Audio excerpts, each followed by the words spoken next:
We are all infinite beings in a temporary human experience. I've said it over and over again. Whenever people ask me what's my very favorite quote, my very favorite observation, it came from Pierre Teilhard, the French priest who was excommunicated from the Catholic Church for his outrageous ideas. He said that we're not here as human beings having a spiritual experience. It's the other way around. We are all infinite spiritual beings having a temporary human experience. And coming to a place where we live our lives from that infinite place and beginning to know our soul. Now remember, if it's infinite, it doesn't stop any place. It doesn't start any place. That's by definition infinite. So if something doesn't start and doesn't stop, what is it doing? It has to be expanding, doesn't it? The minute it stops expanding, it's finite. We're no longer talking about the soul. We're talking about what Blake said, we've become, we see with, not through our eyes. So here's what I jotted down. The ideal of the soul, the thing that it asks for, is neither knowledge, nor light, nor happiness. The ideal of the soul is space, immensity. The one thing it needs, more than anything else, is to be free to expand and to reach out and to embrace the infinite. Yeah, the ideal of the soul is infinity because that's what the soul is. It is miserable when it is circumscribed or restricted in any way. Now, I have 8 children, 6 beautiful daughters and 2 sons. But one of the things I know about children is that no one likes being told what to do. And this isn't just children, this is all of us. One of my favorite songs is a song from when I was back in high school.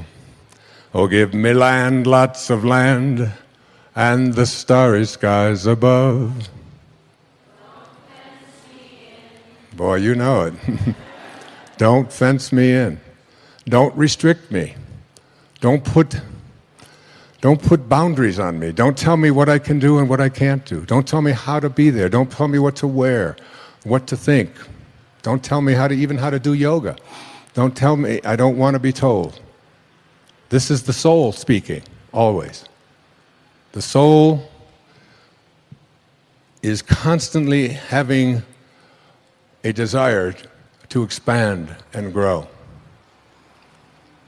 And anything or anyone that comes into your life that attempts to do that, you will find yourself fighting it and reaching back. Particularly will you find this in your yoga practice. Yoga, the word yoga means what? Union. Union with what? Your highest self. Union with God. This is what the highest self is. It's the part of you, the place within you that is not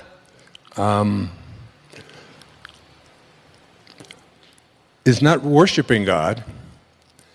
That's what religion has brought to us and taught us, that God is outside of us. It's the part and the place within you that knows that at your highest level, you are God. Each and every one of us.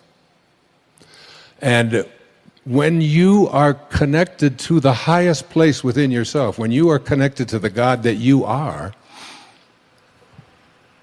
you have all the powers of the creative source of the universe. You become the Tao. The Tao becomes you. Most of us were raised to become ordinary. And I'm not putting down ordinary, but ordinary is just not good enough for me. Ordinary is you go through your life and you fill out the forms and you pay your taxes and you do what your parents tell you and you're honorable and you're honest and you're a good citizen and then you die. Extraordinary is something very, very different. This is about recognizing within yourself that there's something very, very extraordinary that you haven't been trained to believe in, to come to a place where you can apply it and put it into your life. And I want to say to you that I have been working in my life at living an extraordinary life, and so many powerful things have happened to me. But more than that, you can go way beyond ordinary. You can go way beyond just being average. There's not an average person watching this show. There's not an average person in this room tonight. All of us are extraordinary. We just have to come to believe it. Don't allow anybody to put you in a box. Who you are is a divine piece of the source, of God. And move in your life to a place where you understand it's who you are. Honoring your worthiness to receive. In order to become a manifester, literally taking part in the process of co-creating your life and attracting to yourself the objects of your heart's desire, you must know that you are worthy of receiving. This will mean examining the attitudes that you knowingly and unknowingly hold about your life. Your thoughts, which are the architects of the foundation of your material world, are what you want to examine. You can remind yourself all day long that the same power that brought anything into the physical world also brought you. But if you do not feel worthy, you will disrupt the natural flow of energy into your life and create a blockage that makes manifestation impossible. The fifth principle reminds you that you are worthy of abundance. If your thoughts are based on an image of unworthiness for any reason at all, you will manifest what those thoughts impart to the universal mind. The energy described in the fourth principle will align with what it is that you radiate. As a man thinks, so is he, are not just empty words. Thinking that abundance is incompatible with spirituality is a myth that influences many of us and is the largest impediment there is to feeling worthy. Take a look around your world and notice the abundance and endlessness of our universe. It goes on beyond our ability to imagine its vastness. This abundance flows from the same energy that comprises our fundamental essence. It is you. You are it. Material form is how spirit makes itself known to us while we are in form ourselves. Spirit manifests in trees and oceans and fish, birds, minerals, vegetables, flowers, and you. When we adopt an attitude of spirit being incompatible with matter, we are denying the spirit that is in matter as its originating energy. We also deny the validity of ourselves as spiritual beings. When we shift to seeing that together they comprise one harmonious whole, we remove the stigma of selfishness. Just as each one of us is one harmonious whole comprised of spirit and matter, so too is the entire universe. The process of life taking form is a mystery. That mystery is governed by a creative energy that is knowable when we genuinely feel worthy of receiving its blessings in form. Abundance is the way of the creative force in the universe. You are entitled to have abundance in your life and to radiate prosperity to all that you encounter in your world. Nothing is gained by making yourself small and insignificant other than to manifest smallness and insignificance into your life. This creative source reacts to your belief in shortages with a fulfillment of your belief. So if you believe and know and are certain that you can't attract abundance into your life, but I want to tell you tonight, you tuned in to somebody who knows about abundance. I have always been able to create abundance in my life. When I was a little kid, all the other kids in the places that I lived and so on, and even when we got back at home with my mom, pop bottles. You remember soda pop bottles? You could collect them, little knee-high bottles and Pepsi-Cola bottles and Coca-Cola bottles, and 2 cents if you took them back. I was a master at collecting pop bottles. I could manifest a pop bottle just like that. It was just... We used to have furnaces that had coal in them, and I would go along and I would empty people's ashes that they would set out. So just take it out to the alleys. I would go to the grocery store, and because my imagination was always working on abundance, I would carry groceries out for little old ladies. You know what I'm doing today? Right now? Collecting pop bottles and taking out ashes and taking out groceries for little old ladies. Just a bigger stage. See, if I came to this source and said, I don't have enough, this source doesn't know how to react to I don't have enough. This source is an endless supply. It's like the ocean. You can take 10 million gallon tank to the ocean of abundance, and you can take it out every hour, or you can take a thimble once a year. And the ocean doesn't care. It makes no difference to the ocean because everything returns to this source. Every time I walk, wherever I go, in fact, it happened to me this morning. I found a dime. A dime? That's like major. A dime. That's 10 pennies. That's 5 bottles. And whenever I bend over, and I notice that it gets a little further away,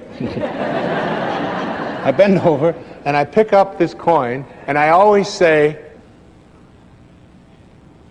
thank you, God, for this symbol of abundance that always flows into my life. Never once have I ever said, how come only a dime? I need $1,000. Why are you only giving me a dime? The face of abundance is like you have to come to this source not with what is missing, because it doesn't know. There's nothing missing.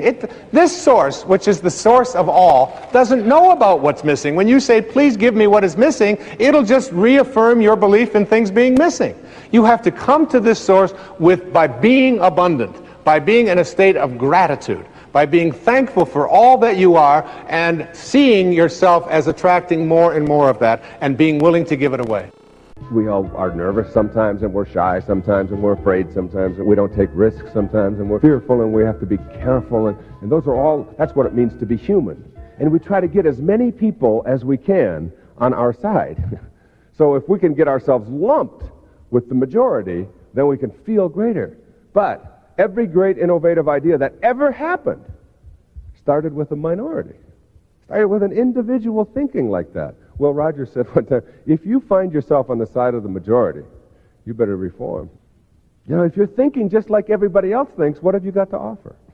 What is it that this unique thing, this unique human being that has never existed before, will never exist again, has never existed in this day as it exists, as you do in this day, just like every single day. Not only are you unique on this planet, but every day you're here, you're unique on this planet. Instead of that, we say, how can we get everybody to think like I do? Let's get into majority kind of thinking, you see. And that's like one of the first things to understand, that in order to be, Emerson said it, he talked about conformity, he said, to be a man you must therefore by nature be a nonconformist. And yet we have difficulty with non-conforming people, with people who have different ideas, with people who want to try something different, people who don't accept that we always have to be the way we've always been. We have quite a bit of difficulty with that. Most human beings use about 1/100th of their potential within their brains that it's capable of using. And every time we see somebody who is able to do things that seem so phenomenal, instantly we say, well, that's a weird person, or that's a freak, they must be faking it, or whatever. When there are places in the world where people don't even think pain, they don't even have words. There are some cultures, particularly in Eastern philosophies, where pain itself is not even a part of their vocabulary. They don't even invent words for that because they train themselves not to think in ways that are going to be immobilizing and depressing and so on. And I would work on this when I was working with people early in my career. And one of the greatest things that you can learn in your life is the understanding that as you go through your life, even the people who love you the most are not going to approve of you half of the time. Somebody says, you're a nerd. Terrible thing. I mean, one of the things you have a choice. You say, oh my God, they know. They've discovered it already. And you act like a neurotic. You have that choice. You have other choices as well. The choice to ignore that. The choice to say that's somebody else's opinion. If somebody says to me, Wayne Dyer, I don't like your books. Well, I expect that when you say something in public, when you talk to a lot of people, when you write something, that there are going to be a lot of people who aren't going to like what you say. One of the highest levels, one of the highest places you can get to in your life is a place called being independent of the good opinion of other people. not necessarily needing everyone to approve of you all of the time. And we ought to have a lot of people out there who understand that, so that when they go through their lives and they run into disapproval, that instead of becoming depressed about that, that you understand that that's a condition. That's what it means to be a human being. I'm saying don't become immobilized ever by what anybody else thinks of you. And when you do, understand that all you are doing is saying your opinion of me is more important than my own opinion of myself. Every time you're down. Every time you're down. That you are making other people's opinions of you more important. Now, a great misinterpretation there is that somehow this is a selfish philosophy. Believe me, there's nothing selfish in that. One of the simplest learnings that all children seem to understand, the very simple understanding that you can't give away what you don't have. You can't give away what you don't have, obviously. You can't give away $100 if you don't have it. You can't give away love for others if you don't have it for yourself. You can't give away success if you don't have it for yourself. You can't love another human being at all if you don't love yourself first and think of yourself as a worthy person. So that if you want to be a great altruist, a philanthropist, somebody who loves everybody in the world, then you've got to get your own house in order. And that's all I'm saying. Get your own house in order, your own self in order, so that you can become one of those people that have transcended, who have gone beyond simply worrying about how they're going to cope with their lives. It mystifies me sometimes. We all have this little child within us, and all little children know how to be happy. All little children know how to be self-actualized, fully functioning, creatively alive. They know how to enjoy their lives. And then somehow they lose it somewhere along the way. And as we get to be adults, we forget what we had. It's the whole theory of whether a glass is half full or half empty. I mean, it's always half full to me. Always half full. If you believe that it's half empty, it's the same thing as saying people are basically evil. And that's a basis for a big theory in psychology. That's what psychoanalytic theory is really basically all about, is that each one of us have an id somewhere within us, and that's an untamed monster. That's something that we have to watch out for, and it will capture us, and it'll destroy us, and it's that all of us have this evil creature residing within us. I can't buy that. I just can't buy that. I look at little children and the way they are, I don't see it. I refuse to think that, even though I know that there are people who behave in evil ways. I believe basically that within each one of us is a reservoir of love and beauty and appreciation and so on, and that we've often lost it in the name of trying to get ahead of the other guy or trying to be successful or whatever. People who know how to enjoy their lives are never a burden to anybody else. They just want to be left alone. Just quit bugging me. Don't always be looking over your shoulder. Don't be monitoring everything that I do. Stop telling me how to live. Stop telling me what to do. Stop trying to live your life through me. Highly functioning people know how to live their lives, and they're never a burden to anybody. I'd like you to imagine the following scene. You're in your house. You've got your car keys in your hand. The lights go out. Power failure. You can't see a thing. You stumble around in your living room and you drop your keys. And you look around for a moment and you realize that you're never going to find them in the dark. But you look outside and you notice that the street lights are on. So in your mind, a light bulb goes off. I'm not going to sit around here in the dark and grope around looking for my keys when there's a light on outside. I'm going to go out here under the street light and I'm going to look for my keys. Why are you laughing? This makes a lot of sense. So you're out here and you're groping around and you're looking for your keys and you're looking and looking, and your neighbor comes along and says, "What happened, Wayne?" "Well, I dropped my keys." "Oh, well, I'll help you look for them."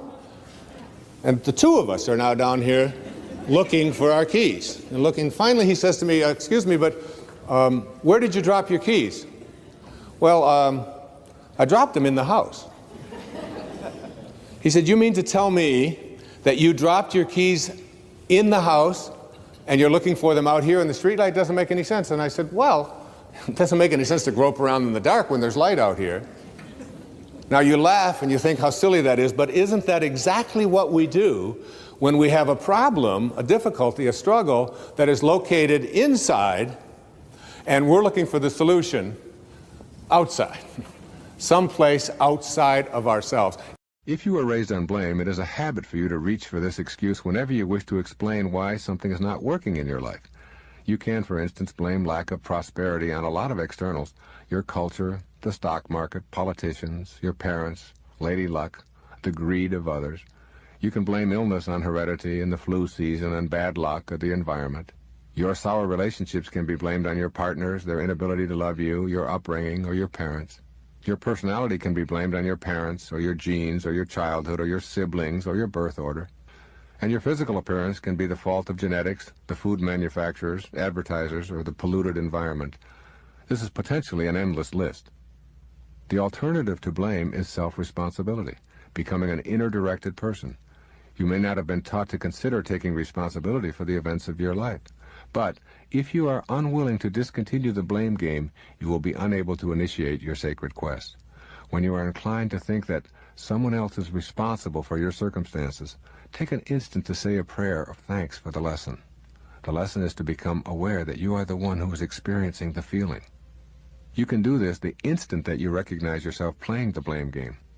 Feel thankful toward those you've let anger you. Give inner thanks for the reminder that the feeling you are experiencing is inside you, not outside you. Say to yourself, I do not want to be right. I want to know the truth. I want my higher self to rule. No one is to blame for how I am feeling. It is my feeling, and I respect that. These kinds of affirmations will lead you to self-reliance and to the way of the sacred quest. Your spiritual soul will then become the guiding light for the remainder of your time in the now here. We are in the midst of enormous individual and global change. I believe that all of us who are living at this time chose to be here, to be a part of these changes, to bring about change, and to transform the world from the old way of life to a more loving and peaceful existence. In the Piscean age, we looked out there for our Savior. Save me, please take care of me. Now we are moving into the Aquarian age, and we are learning to go within to find our Savior. We are the power we have been seeking. We are in charge of our lives. If you are not willing to love yourself today, then you are not going to love yourself tomorrow. Because whatever excuse you have today, you'll still have tomorrow. Maybe you'll have the same excuse 20 years from now, and even leave this lifetime holding on to the same excuse. Today is the day you can love yourself totally with no expectations. I want to help create a world where it is safe for us to love each other, where we can express who we are and be loved and accepted by the people around us without judgment, criticism, or prejudice. Loving begins at home. The Bible says, love thy neighbor as thyself. Far too often we forget the last couple of words, as thyself. We really can't love anyone out there unless the love starts inside us. I call it living from the end. This is one of the harder ones for people to get, but I'd like you to go again to the New Testament. Look at Romans 4:17. In the presence of him whom he believed God, who gives life to the dead and calls those things which do not exist as though they did. And calls those things which do not exist as though they did. Those are very important, significant words. You have to be able to call the things which you have not seen yet materialize and manifest into your physical world. You have to be able to say to yourself, I call those things that I would like to become as if they already do. And you place into your imagination fearlessly the I ams which you would like to create for yourself. And when it's time for me to write another book, I don't even know what it's going to be. I just know that it starts germinating inside me. And it's like a calling, it's like a passion. It's as if I call those things. The book does not exist. I call it as if it did. I have a wonderful quote by the man I've cited before. His name is Neville, and it goes like this. He says, disregard appearances, conditions.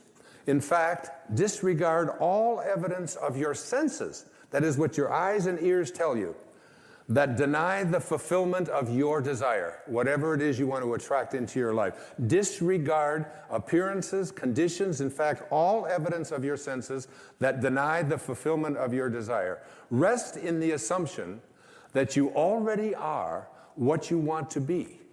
For in that determined assumption, you and your infinite being, your extraordinary self, which is what this program is about, are merged in creative unity, and with your infinite being, God, all things are possible. God never fails, and you are a piece of that which never fails. And you are going to move beyond just being a piece and just being a fragment and just being a segment until it becomes your overwhelming knowing that you have within you this divine capacity. You don't need evidence of your senses. I wrote a book a few years back. The title of it, I had to get my publisher because they didn't understand it. They called back, they said, I think you got this wrong. I said, no, it's called You'll See It When You Believe It. Not the other way around. People will say, well, I'll believe it when I see it. It doesn't work that way. You'll see it when inside you have a knowing. And Neville also said, therefore, to incarnate a new and a greater value of yourself, you must assume that you already are what you want to be, and then live by faith in this assumption. Now, this flies in the face of so much of what you've been told, because you have a tendency to believe that what your eyes and ears tell you is reality. But this is what we know by our senses. Just this little tiny fragment. I can't even get, it's like a millionth of a millimeter. And all that is unknown is in the invisible, in the imagination. And most of our attention is focused on, this is my beliefs and my disbeliefs about what is possible and what isn't possible are here. And it's an endless universe. So placing I ams into your imagination is one thing. It's an intellectual act. Living from the end means that you call the things which do not exist as if they did. You are a piece of God. You are a living, breathing creation that emanated from the universal mind of the all-creating source. You and God are the same thing. Very simply put, when you love and trust yourself, you're loving and trusting the wisdom that created you. And when you fail to love and trust yourself, you're denying that infinite wisdom in favor of your own ego.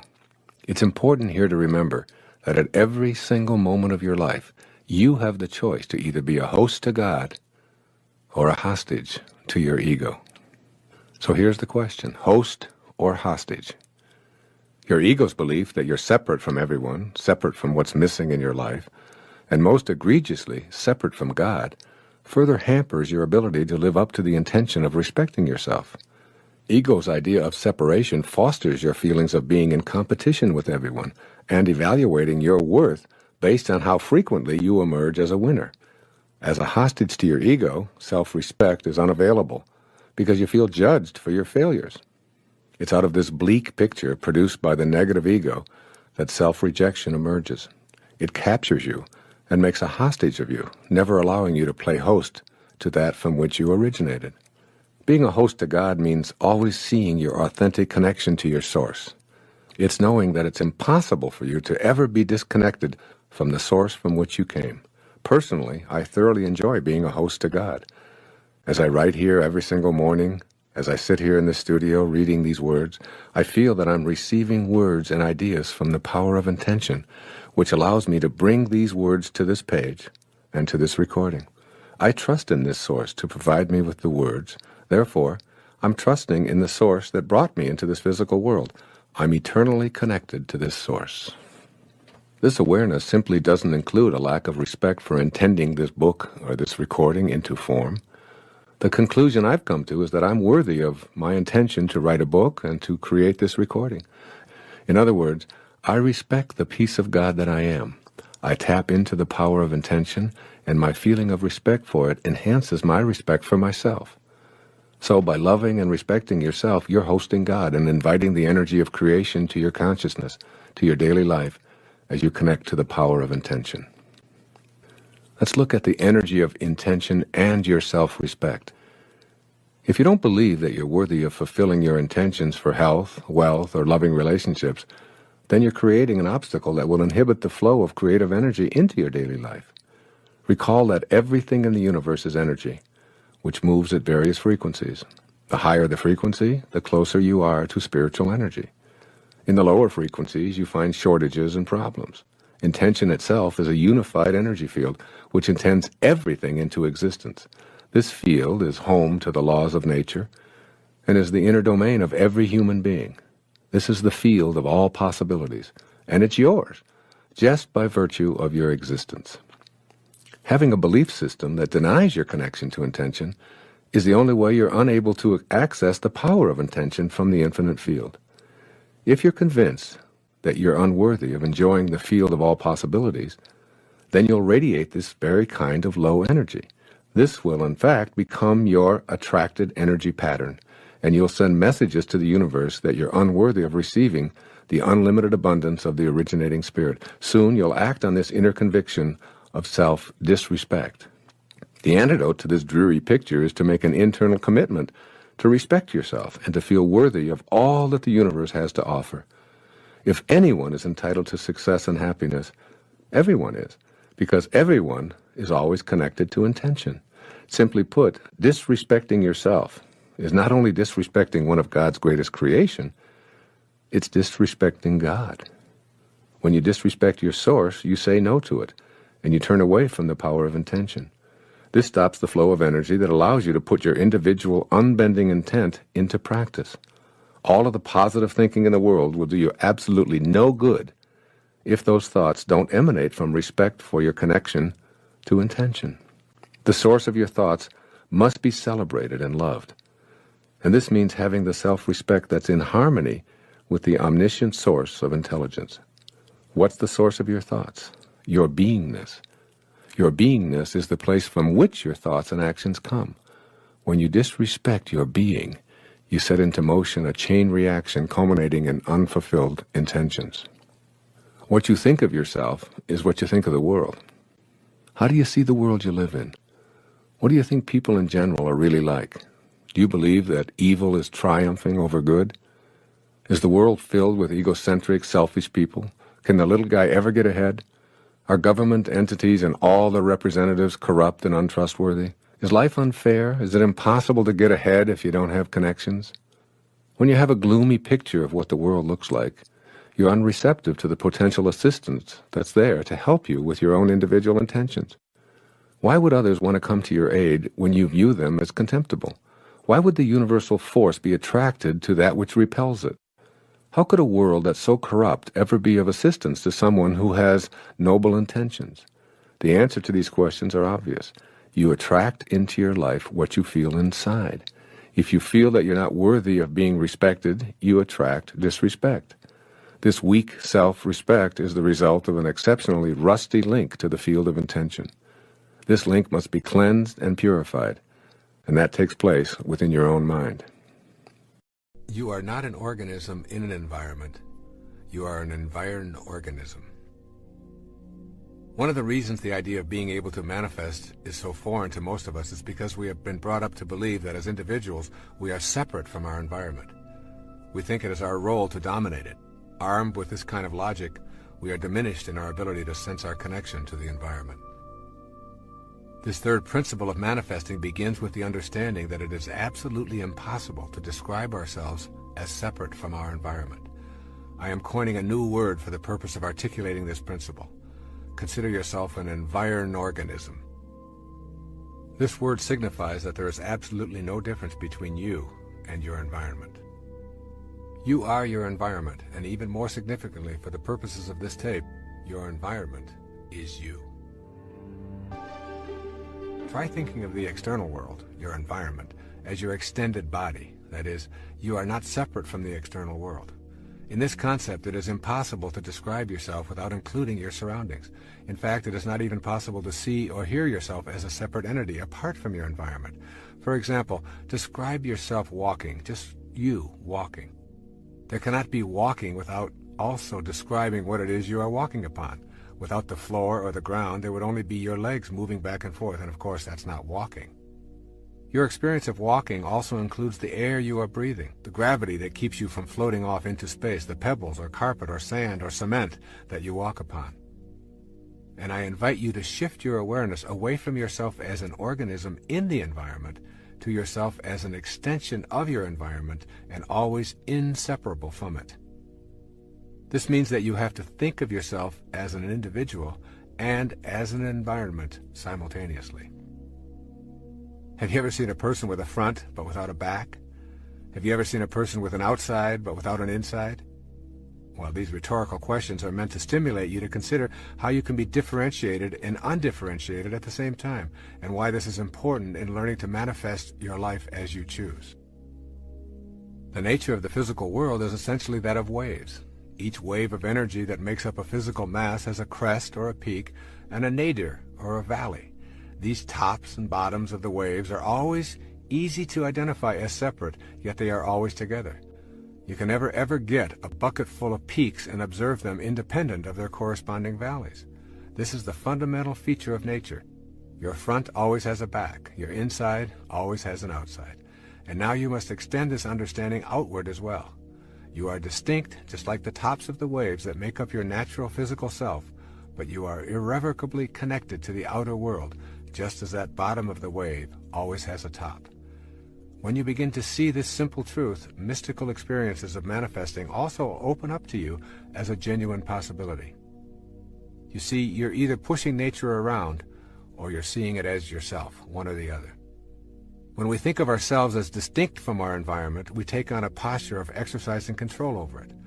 We destroy forests and swamps and mountains and rivers and wildlife or anything else that obstructs profit and convenience over something we call advancing civilization. We defend these activities without understanding that we are also destroying ourselves. As we have seen, we cannot be described independent of our environment any more than our outside can be described without our inside. When we can respect that which appears to be external to us, we will build to live in harmony with, rather than in control over, our environment. In our personal lives, recognizing nature as ourselves opens up an entirely new world of manifestation. Your new faith will no longer permit you to see anything as separate. The separateness will always be there, just as the peak of the wave is separate from the trough. But they remain inseparable, even while separate. You will have fused the dichotomy that prevents you from putting this connective energy to work. You will begin to view yourself as an organic part of this world, rather than as a separate entity in this world. And then you'll see yourself as an organic part of this world. There's a popular belief that we come into this world. Thus, we are continuously embracing the idea that who we are and where we come from are two different worlds. The essence of the third spiritual principle for manifesting your destiny is that there is no separation, and rather than coming into this world as a construction project, you actually grow out of it. You are a result of what the universe is doing on a conscious level, just as a wave is what the ocean is doing, and a plum is what the plum tree is doing. The intelligence that is you, unseen as it may be, is you in every stage of your creation and life experience, and it is also the same in every other person, as well as in all things in our physical world. Notice that everyone breathes the same air, walks on the same ground, and thinks as an organism just like you. You are indeed connected to all of these beings. It is not an accident that someone living in a distant country with different outward physical characteristics and a separate language could die and donate their liver or kidney or cornea to you, and it would accommodate the life force flowing in you. A profoundly important Native American saying is, "No tree has branches so foolish as to fight among themselves." Imagine the result of such behavior by the tree. The tree and all of its parts would die from such an absurdity. Yet that is precisely what we do when we see ourselves as divided from all of the other people who are being peopled from the same divine intelligence. When you know that you grow out of this world just as an apple does from an apple tree, then you identify with the spiritual essence. It is in identification with this inner essence that you make your connection to everything else. And it is with this connection that you begin to attract your desires to your physical world. That power is in you, but it's not yours alone. The power and the magic of this world cannot be reserved for the exclusive use of anyone, including you. It is available at all times. However, it does not belong to anyone.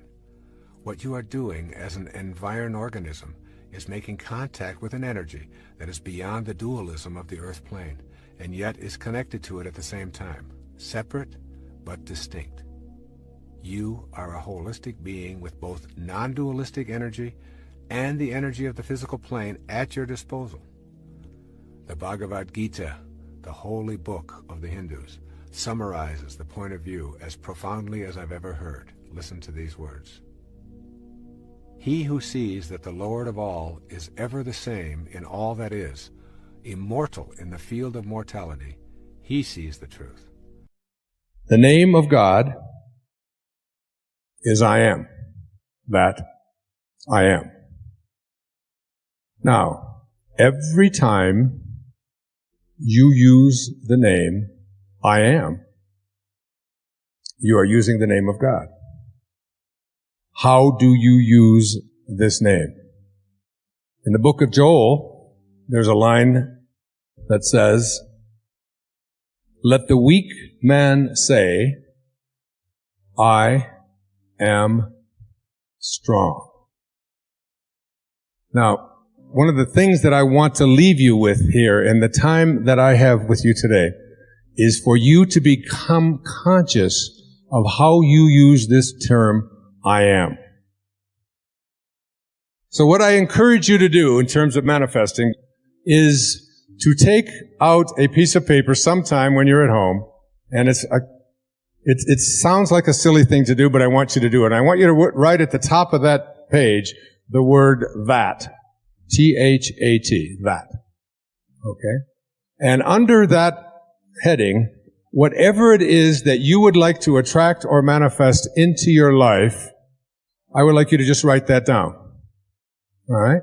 So if it's a job that you want, if it's a relationship that you want, if it's a healing that you want, if it's abundance that you want to attract into your life, whatever it is, just place it underneath that. And come to a place in your life where it is spoken about in the book of Romans, in the New Testament. He calls those things which do not exist as though they did. You must be able to get to this place in your life where you don't use the evidence of your senses, what your eyes tell you, what your ears tell you, what your stomach tells you, what you see written down, what the internet tells you. You want to be able to be in a place where you are living from the end as if what you would like to manifest is already there. To make a future dream, a present fact, you must assume the feeling of that wish as already being fulfilled. Your subconscious mind is listening to how you are asking the universe to provide for you what it is that you would like to attract or manifest into your life. And if you fill your subconscious mind with all of the things that you don't want, that you don't like, that make you unhappy, that make you depressed, that make you worry, then your subconscious mind, which is impersonal, And remember, it can't make a distinction between what it is that you are feeling as a result of what you place into your mind or what is actually happening in your life.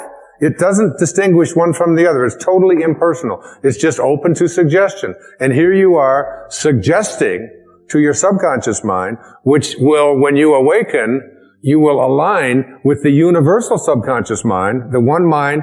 You know, there's millions of people out there in the world. There's millions of you watching this program.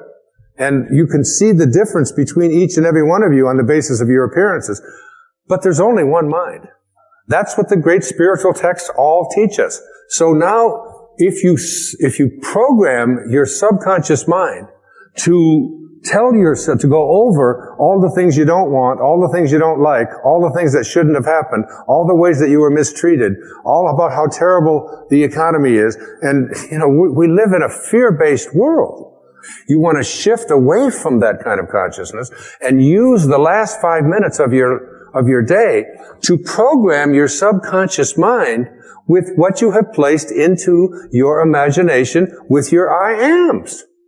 I am well. I say it to myself every night, especially when I get into that state, you know, that weird state where you're sort of half awake and you're half asleep and you know you're heading towards that sort of that subconscious place. And I just remember what it says in the book of Job. I don't want my instructions sealed by going over, I am sick, I am poor, I am unhappy. I just say, I am content. I am lucky. When I wake up in the morning, I don't say, oh, good God, morning. It's the reverse. I say, good morning, God. You know, it's like being grateful rather than being in that place where the things that you don't want are what you have programmed your life to be. I always think of this as, you know, like you have a currency. And if I were to give you currency to go out and purchase what you want, and every place you went, you took this currency that you have to purchase what you want, and you purchase what you don't want, and then when you get home and you wonder why your house and your life is filled with everything that you don't want, it's because you're insane. That's just insanity. It is. I mean, why would you take the currency that you have to buy what you do, that's there for what you do want, and spend it on what you don't want? Well, the currency that you have for attracting into your life what you would like to have are your thoughts and your imagination and your I ams, your God consciousness. Why would you use it to say, I am unable, I am unlucky, I cannot, I will not? You're throttling, that's what it says in the I am discourses, you're throttling that great I am presence that is located within you. And so, the last 5 minutes of your day, as you're about to marinate for 8 hours in your subconscious mind with your unconscious state, you want to go into that state. Even if your senses tell you, oh, this is where you're just fooling yourself and so on. You don't want to use your senses and the internet and other people's opinions, what you see, what you hear. You want to let go of all of that and recognize that anything that you want to attract or create for yourself in your life begins with what you have placed in your imagination and have assumed the feeling of that wish fulfilled. And now you're going to practice it. Because getting stuff out of your subconscious mind is a big job. It really is. Most people are just not willing to do what it takes. I still can't get the Morse code out of my subconscious mind. I need to have a major deprogramming thing. There's that exit sign. It's always there. But that's just harmless. What isn't harmless is, placing into your subconscious mind all the things that you're reviewing about what you don't like, about what didn't happen, about who mistreated you, about how sad you are, about how this can't happen. You are a creator. Danish theologian Søren Kierkegaard once said, once you label me, you negate me. Once you put a label on me, you negate me. And the Tao is filled with that. God, in reading Rumi this last week, I felt like he and Lao Tzu must have been brothers. And then I find out that he was a friend of Shams of Tabriz. That Rumi and Shams and St. Francis and Lao Tzu and Jesus and Buddha, they're all telling us the same thing. Someone sent me a book that said Jesus and Lao Tzu. And on the left-hand side of the page was all the sayings of Lao Tzu. And on the right-hand side was all the sayings of Jesus. They were almost identical. And Jesus came along 500 years after Lao Tzu. I'm not saying he was plagiarizing, but what I'm saying is that there are eternal truths. So the soul,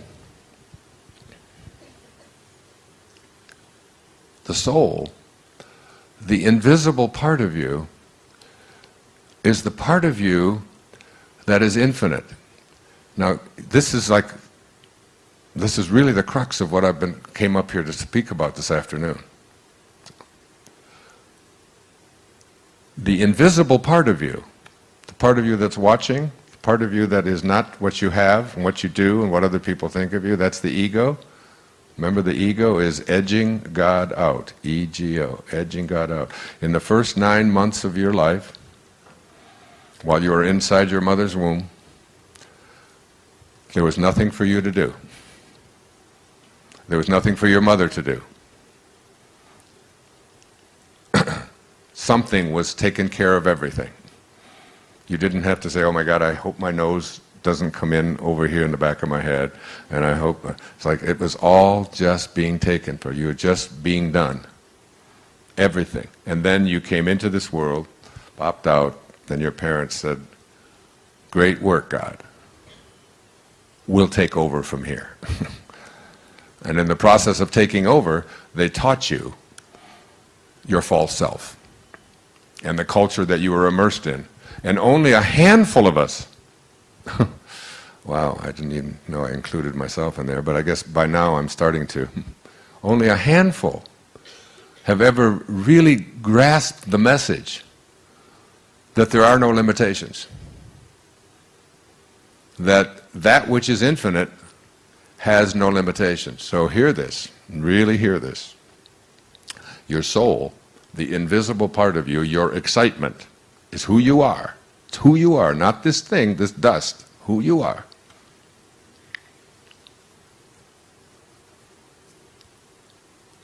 Resists anything that tries to make it finite.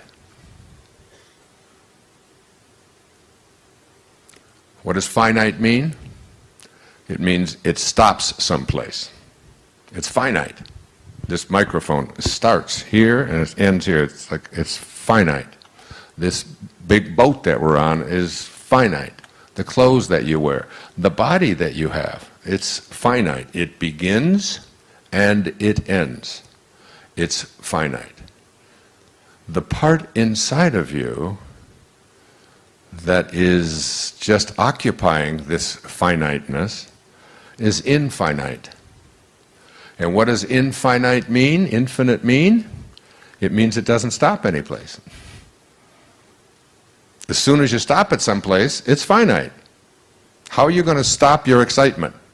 How are you going to say there, that's it, it doesn't exist anymore? Can't turn it off. It's who you are.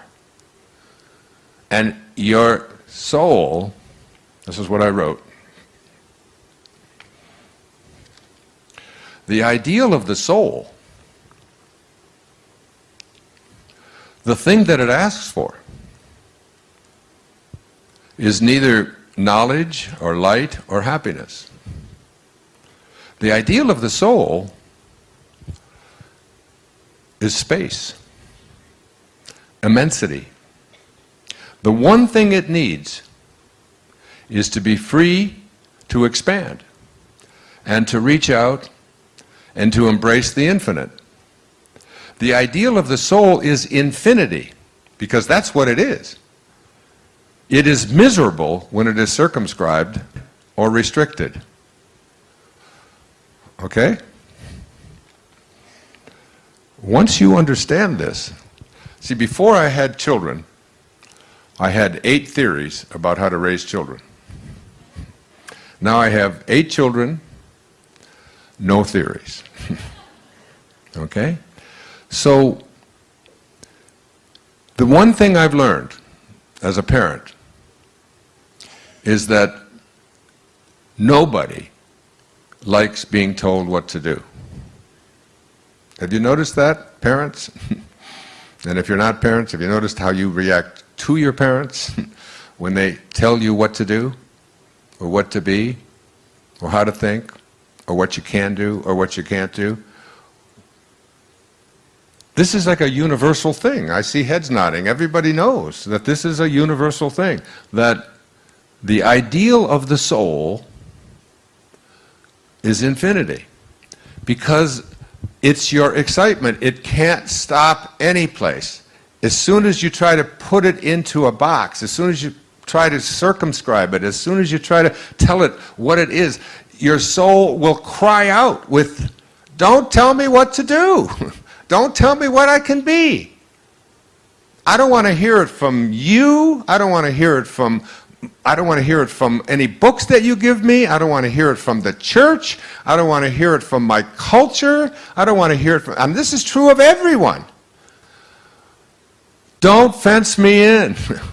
But I mean, loving somebody really means, really loving somebody means, I love you so much that I allow you to be whatever you choose to be, no matter how much it conflicts what I think you should be or what I would like you to be. I love you for that. And I impose no restrictions, no conditions. I put no boxes that you're going to fit into.